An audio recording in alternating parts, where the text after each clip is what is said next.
Bienvenue, shalom, shalom, shalom, papa, maman, soeurs, frères et sœurs, dans les seigneurs fidèles de cette émission Rien que la vérité avec Ruth Moussomba dans cette chaîne 100% Jésus Tolonase TV qui est sous la juridiction et à Mosel Nanzambe Monene Oyo. J'appelle affectueusement maman d'amour, maman Anne Kalambaï,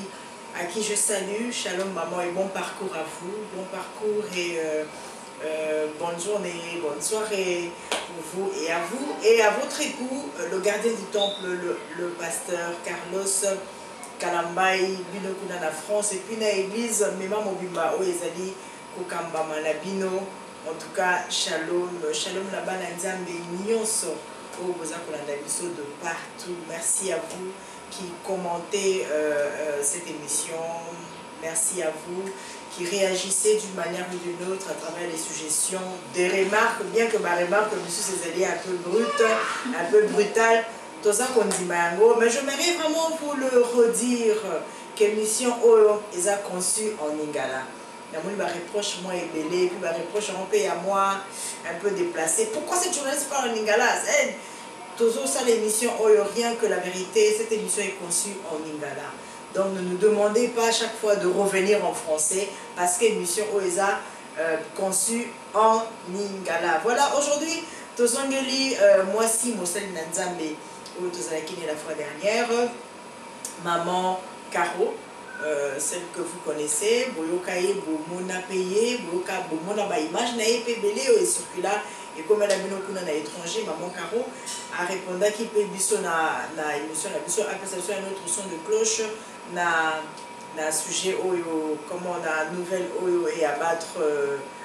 l'église de réveil, la disparition de la grande servante de Dieu, maman Olangi Wosho. Alors, Yépe Boye, biso témoignage et histoire nae Akufaki à Sekoui.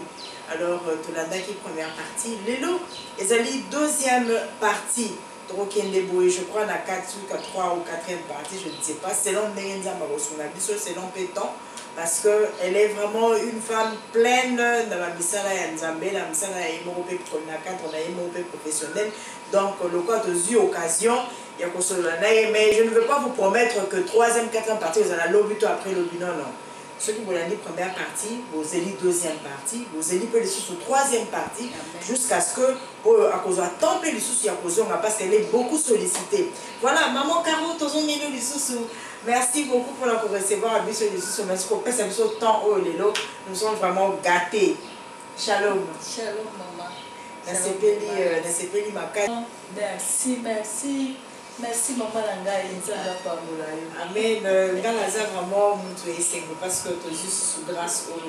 il y a Oyambabi sur les sous donc c'est un privilège de suivre les sous en tout cas toujours continuer na témoignage na biso le baki de na suka que Nzambe malgré que baïba que bala malamu Dieu avait un autre regard ikolo na yo. Ba libota mutu nyonso ezala ba camarades eza quartier eza l'église c'est tout dès que tokende ba église na insista makambo ya église pona na église de komi makambo nyonso ya banda eye na kati ya église même na église ba yebi na za mwana malamu mais nazala na makambo o na manosala ya kuku comme on dit à Lingala tout ce qui était caché il y avait des choses cachées que je ne voulais pas dire l'apparence, donc l'apparence qui trompait. Tout ça, peine à battre belé, dengewana, faut y moko banda komita la makambo maman Caro azoloba, ne naza ko insister, yo za un esprit nini, yo za un esprit ya apparence qui trompe les gens. Donc, nga nazala indemwana. Nzambe sikoyo, lera bandi ko laksangai ba makambo na ye, tala ba mai, tala boye, ay ko laksanga lobi, tala papa o na maman o baza na kati ya église. Mais na kati ya église papa motema na ye ezobeta duku mpona papa akende pa makambo na ye mais maman afandi na mobali na ye esika moko mama azoyeba makambo mobali na ye azokanisa te mais Nzambe oyo asali biso bato azomona kati ya papa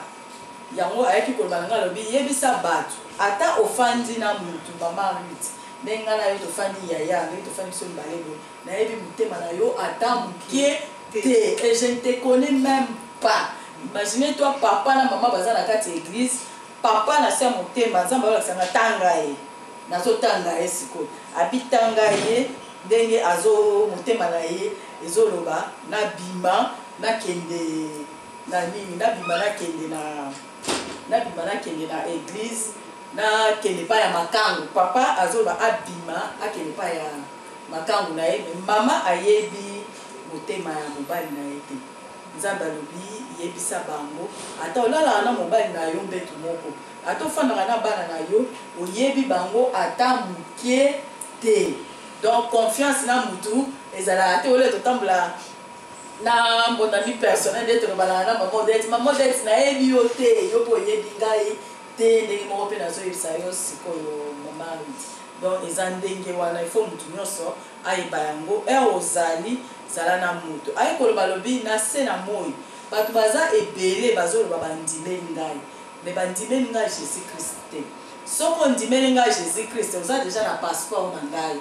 mpona ozwa visa na yo okende pa nzambe. Mais lere nanu yo ondimeli Jésus Christ comme mokonzi mpe mobikisi te ngai nazwaki bateme mais bateme na ngai nazwaki ebandaki koreflecte gloire ya nzambe te parce que na kibomoto momoni nga mutu mais na nsima naza na makambo ya mobili. Donc nani nazwaki pa passeport nani nazwaki mpe visa te na ndenge nayaki kozwa lisusu bateme. alobi fo koyebisa bato nyonso oyo andimela Yesu comme mokonzi mobikisi te asala makasi andimela nzambe na ye comme mokonzi mpe mobikisi moto akopesa yo nzela okende pa ya papa eza ka Jésus. Donc soki Jésus te okoleka jamais okende kokutana na nzambe. aye koloba na ngai tala place na yo ya badini ngai mokolo wana ya makambo natiaka dini te. wana nyonso tozaka na troisième partie ya témoignage na biso oyo nazowangana nalobi boma ngai nazowangana kaka ti lelo nalobi boma ngai nakoloba wana boma ngai alobi bon comme yo oza moto atembe yango akomaki sikoyo kolakisa ngai babiloko wana nyonso oyo ngai na bandaki oyo sikoyo nakomi koyebisa bino. aye koyebisa ngai alobi tala ndenge ozalaka lisusu aye koloba nanga omoni yo ozalaka égocentrique elakisi nini olingi babiloko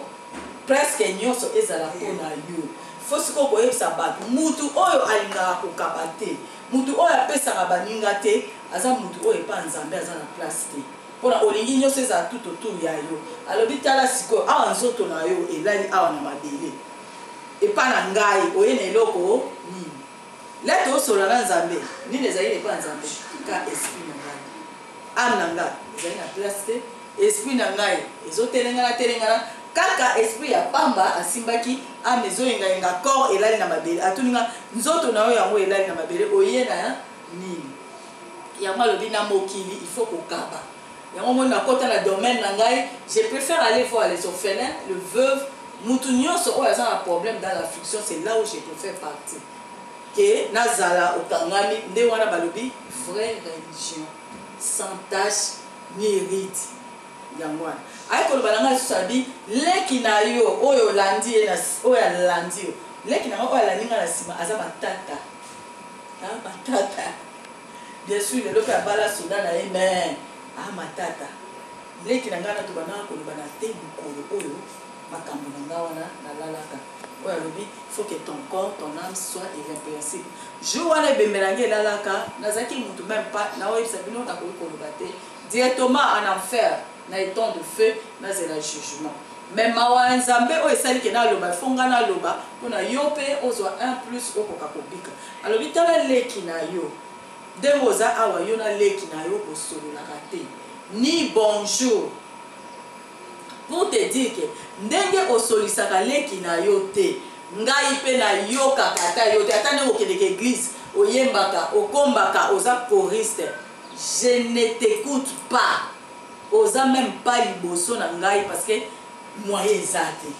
lere alobi bien alobi mutu nyonso oyo aza na se na moi oyo ozali kolobisa ye te ngai nzambe na koyoka yo te yebisa mutu nyonso akende koluka bato oyo ya sololanga na bango te mpona ngai na banda koyoka priere na ye. Mais soki ozosolisa bato te ngai mpe nzambe mokolo moko te na koyoka yo ata osali gene ata oke na église ofanda na l'église mpo na nzambe on t'écoute pas. Donc soki oza na problème na mutu ye aboyi yo luka ye soki aboyi luka bato mibale misato ndenge ekomami na bible il faut korespecte makambo donc pour voir mpona koloba ke makambo nyonso eza na bible eza vrai. Ngai na vivre alobi leki oyo alandi yo olobisaka ye te sikoyo ngai na koyoka yo ndenge nini. Comment je vais te répondre na baprière na yo ata osali gene ata otangelaka ngai lecture na église ata oza choriste oyembelaka ngai soki oyembelaka ngai me na kati ya église na kati ya ndako na kati ya famille oza na mutu moko olobisaka te ngai nzambe na koyoka yo te ngai nzambe na korépondre yo te parce que oza na mutu moko osolisaka te. Naboyi te bato bazotuna bato bazolomaka ose eza ngai na kofabrike te ngai nalobaka oyo namoni mais na oyo eza en dehors ya ngai etali ngai te parce que le nabakisi eloko moko ngai nde na kozala na problème na nzambe le babeta ngai yo okozala te ngai na lokuta mpona ezali mutu ya lokuta bato boye apparence bato bamona nga mutu malamu mais na se kuku na nga wana eza déjà mensonge alobi soki ozokosa soki ozoloba déjà oyo ekoki te eza déjà mabe. Alobi yebisa bato mutu nyonso oyo alingaka moninga na ye te oyo aza na jalousie na moninga na ye donc elakisi ke moninga aza na eloko moko eleki yo nde yo ozoyina moninga. Même bato oyo baza na jalousie bamonaka nzambe te. Donc soki oyebi ke yo ozalaka na jalousie na baninga pardon na mawa ya nzambe nzambe asunga yo yo moko na makambo nyonso oyo naza koloba ozwa déjà auto délivrance aye kolakisa nga alobi tala tableau na yo nalobaki ya modime natiaka dime te tableau na nga ezalaki 0 cas au contraire aye koloba na nga alobi dime ebundelaka yo bitumba ya molili nyonso malgré koyebi nzambe te nga nayebaki nzambe oyo nga mona banaye koloba invité de dimanche to bana okende ba église non malgré koyebaki Jésus te soki ozopesa dime na yo ezobundela yo oui ezobundela bitumba molili nde balobaka mbula ebetelaka bato nyonso na bato ya mabe na bato malamu eza koarrose. Oui la dime c'est comme ça toza na bato mama na nga Ruth awa ayebi na ye nzambe te mais akende kotala baorphelin aza riche akende kotala baveuve aza riche. Mais biso tolobaka toza bachrétien on fait quoi pour le veuf pour les orphelins elote mais là ye azopambolama yo ozoloba aza na mbongo ya kisi non ce sont des actes aza composé baaction na ye azosala nde ezobotela ye nzambe mpe azofuluka ye bato mosusu nzambe aosimba bango motema bazoya kopambola mpona bayebi ke aolia ye moko te aza na bato na nsima. Mais biso bachrétien toza baégoïste so tozwi est-ce que tokambola yango na baveuve na baorphelin na les opprimés alors so bango bapambolami tozoyina bango non tika ya pambolama parce que ye ayebi dime ayebi offrande na nga na mokolo lelo na ye lobi na oya te lelo na ye donc lelo na otia lobi na otia te kuna nake kuta offrande na nga mpe eza na mikolo okowangana epai ya nani parce que nos biens de fer sont gravés sur la tablette de notre cœur ezosala ezoloba okowangana nini mpe owangana yango epai ya nani oyo aza camarade na yo te aza tata na yo te aza koko na yo te oyo nayebisaka bato nalobi nga moko telemaki naza na expérience na banzambe aza nzambe aotikala nzambe moto akokani na ye aza te ye to yalobi garder le dimanche saint dimanche eza olamuki banda tongo oke église osisi église oza koaccompagne makambo nyonso ya nzambe ti butu naye koloba tolobaka bakimbangiste bapapa na biso bayebi nzambe te bakende non garde le dimanche saint. Mais nous les chrétiens, on a longtemps à l'église. Oui, toute la journée. Qu'est-ce que 5 minutes on ne sait pas garder le dimanche saint. biso siko tokomisi yango marche de santé nini tozobosana ke dimanche commandement wana eza na kati ya Bible alobi il faut garder le dimanche saint. Mais toyebi ko garder dimanche saint te. Balobi le dimanche saint tu n'achètes pas, tu ne vas pas au marché, tu prépares tous les samedis, tu fais tous les samedis, le dimanche vous allez à l'église, vous allez à l'adoration, vous allez, mais pour la gloire du Seigneur. Vous allez prêcher, vous allez voir, mais toza kokoka de yamona lobby. Donc le dimanche saint c'est comme notre sabbat actuellement. Oui, c'est comme ça. C'est comme ça. Les raïs ko lobalanga ndeko na bi alobi epezo funga ka moko na yo bomangai na ko bomayote nga nazaka na besoin ya esprit na yo ekende koganga pona batu oyo bayebi ngai te à travers yo babongwana batika koyiba batika kotomba batika jalousie batia ba offrande alobi tala ndenge bo alaksinga siko église na nga onga nazalaki alobi bino pona boya église il faut za na elamba sika olobi tu pose pour que l'église soit attaquée la masse pona pour que l'église nzamba oyebi alobi pona que église eza na passe pona que église tala ndenge boyaka abandisi kokolakisa nga ndenge toyaka église abi pona oya église abandisi kokolakisa motema mutu abine pona oya église il faut banda orefléchir na olakelamba nini pona bato bamona nga ki na ye église et puis là ozoya église yaka so balobi 8h viens à 8h so ange oyo apointaka atelemaka na porte ya église pasteur te moto apointaka ya un ange oyo nzambe basala ndenge tozalaka na baéglise ange atelemaka na porte leo yo ozoya apointe soko ye retard yo moko pasteur anganya bato o mosali na nzambe ya bato azali na problème te nzambe nde atia déjà garde na ye oyo apona atelema wana lero mpo ozoya na réflexion oyo ozoya nango ngai ifo bamona ngai nde na ye église omona osala nde abitana nde bato yango bayaka ye nde oya moto asuka bamona eke ye alati donc na se motema nyonso oyo ozokanisa nzambe azomona yo nde oyo oyeba mona ngai nde ngai epa nzambe eza nango nyongo te mais biso nde bato ya mokili tozoloba ye lelo mais pa nzambe ndenge nga nazalaki mwana malamu mais nzoka naza mwana malamu te mama riti nayebi te soki bato bazocomprendre ndenge nazoloba alobi soki ozali koya na église yaka mpona koya te mpona obetisa moto aza pembeni na yo libaku yaka mpona nzambe amona yo ke oye église alors nyonso okoki kosala na se na moi kosala te mpona mutu soki osali mpona mutu epa nzambe eza lisumu elamba soki olati lata elamba mpona epesa nzambe lokumu mais soki kaka na mutu na yo olobi nazolata mpona mutu tel lelo akomona ngai biloko nalati totala soki yanga na ye ai wana nzambe ayebi ata oza deja na catégorie oyo nga nazalaki oza na ngambu wana baomona na kibomoto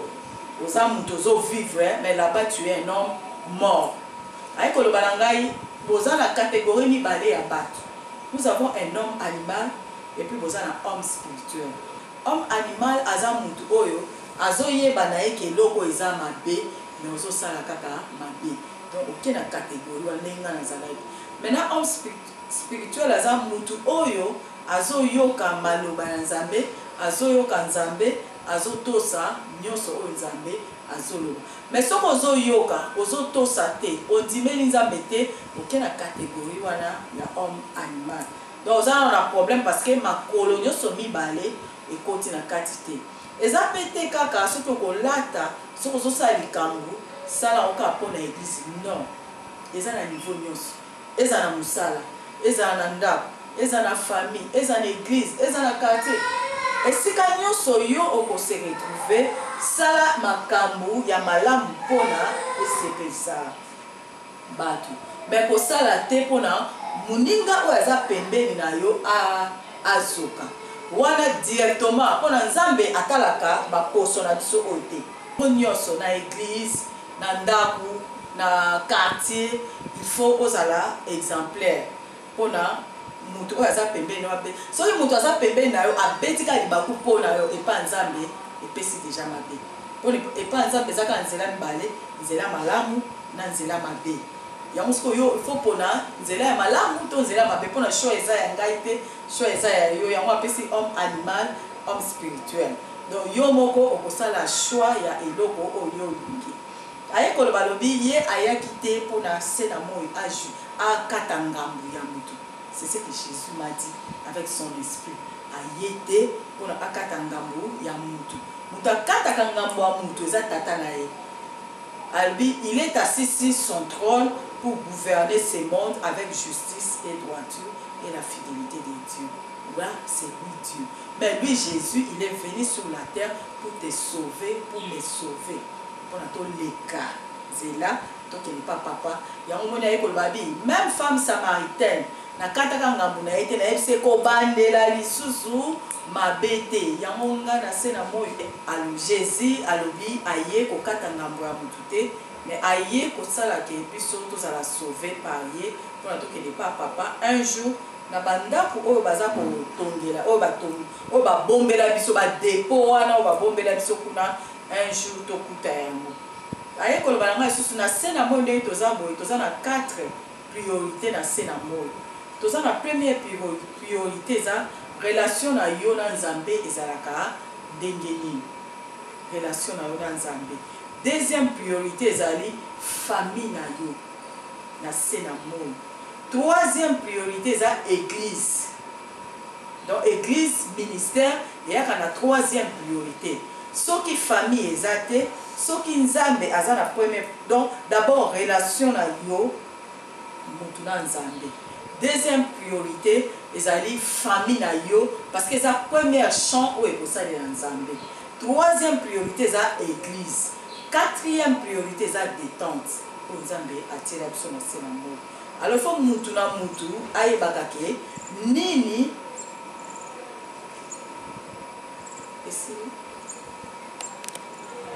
nini oyo ezali priorité na ye. Priorité wana okoki kosala yango na volonté na yo moko te na ndenge na yo ya kibomoto te. Il faut nyonso omitambusa na nzela ya bonzambe mpona mokolo wana porte étroite na yo oyo nalobi banzube elatilati ngai nzoto mobimba porte étroite na yo ezala polele mpona okota na porte large eza porte oyo ememaka biso na lifelo oyo ekomema tout droit oke na lifelo. Mais porte étroite ezali nzela oyo mukie wana ona banayi koleka oyo basinga wana oyo ozomonela pasi. Donc nyonso na se na moi soki ozomona nani omonela yango pasi te ezali porte large. Olingi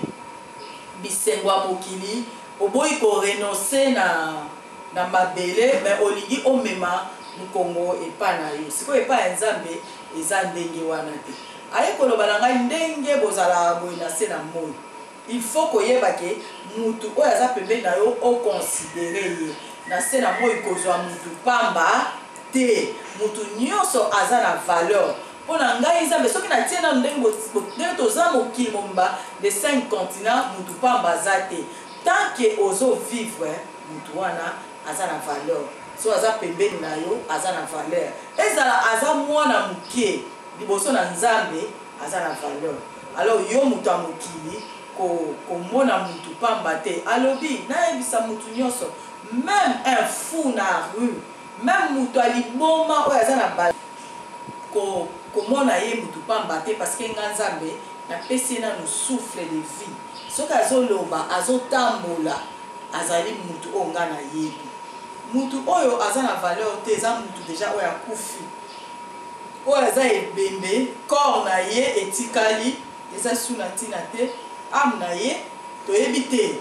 mpona mutu aojuge mutu na se ya moi eza kaka Nzambe ame na ye etikali ezoyengayenga ndenge ya ngai ezalaki oyo nga nayebi ame esprit kaka nde etikalaki na maboko yango alobi il faut kopesa mutu nyonso valeur oyo Nzambe apesi ye na se na moi yo kokata ngambu ya mutu te. Voilà, donc tout d'abord tout ce qui s'est parce que déjà temps et plus un mois mingi l'autre fois on a débordé. Tout ce qui n'a à propos au moment Carole dit que kopesa mutu ngambu comment ngambu kokatela mutu ngambo te donc kojuge mutu te kojuge mutu na se ya moi oyo tika mutu akojuge kaka ezali nzambe voilà donc nga mpe namona nga ojuge nanga bato donc voilà kokatela mutu jugement te c'est Dieu seul qui a la prestation et le jugement voilà nga mpe na ojuge nanga mutu te émission oyo mpona lelo toke soki awa en tout cas tokutani mbala ya nsima c'était l'émission Rien que la vérité avec Ruth Moussamba la chaîne Oyo Tolo na TV. Contactez-nous sur plus 243 81 0050 759. Voilà, si Jésus-Christ ne revient pas, Tokutani Shalom.